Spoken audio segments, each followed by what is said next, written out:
Hi hello नमस्कार, मी कविता. आपण करणार आहे दुधी भोपळ्याचा हलवा. त्यासाठी आपण त्याचे साहित्य बघूया. मी मोठे 2 दुधी भोपळे, साखर, वेलची पावडर, ड्रायफ्रूट्स आणि खवा घेतलेला आहे. चला तर मग आपण आता त्या दुधी भोपळ्याची मस्त साले काढून त्याला चिरून किसून घेऊया. त्याच्यामध्ये जर मोठे बी असेल तर ते आपण बी काढून घ्यायचे. नंतर धुवून घेतल्यानंतर स्वच्छ असा धुवून घ्यायचा. धुतल्यानंतर आपण पाणी उकळून घ्यायचं आणि त्याच्यामध्ये आपण चिरून ठेवलेला दुधी भोपळा टाकून घेऊया. मस्त असा आपण दुधी भोपळ्याला 50% इतपत आपण शिजवून घ्यायचं. मस्त आता आपण शिजलाय का हा चेक करूया. मस्त आता आपला हा दुधी भोपळा शिजलेला आहे.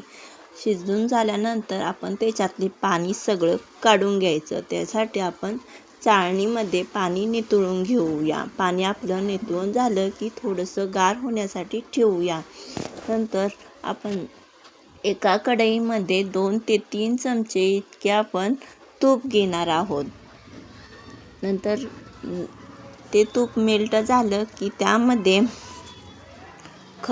शिजवून ठेवलेला दुधी भोपळा घालायचा.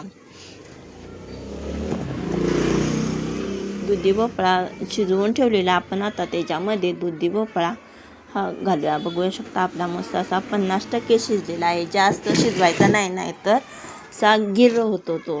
असा मस्त सुटसुटीत असा शिजवून घेतलेला आहे मी. नंतर 2 ते 3 असं वेळा परतून घेऊया. तुपामध्ये मस्त असा परतून घेऊया. नंतर परतून घेतल्यानंतर आपण ह्याच्यामध्ये ड्रायफ्रूट्स घालणार आहे.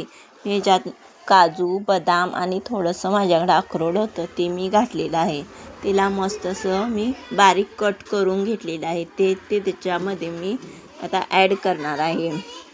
नंतर मी त्याला कलर असा छानपैकी येण्यासाठी, हिरवा कलर येण्यासाठी मी त्याच्यात हिरवा कलर ॲड केलेला आहे.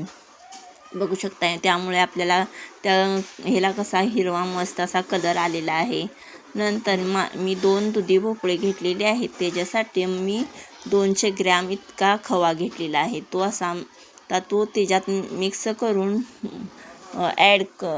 भाजून पूर्ण मेल्ट करून झालेला आहे. आपल्याला आवडीनुसार, आपल्या चवीनुसार आपण त्याच्यामध्ये साखर घालूया. आपल्याला जितकं गोड हवं आहे तितकी आपण त्याच्यामध्ये साखर घालू शकतो.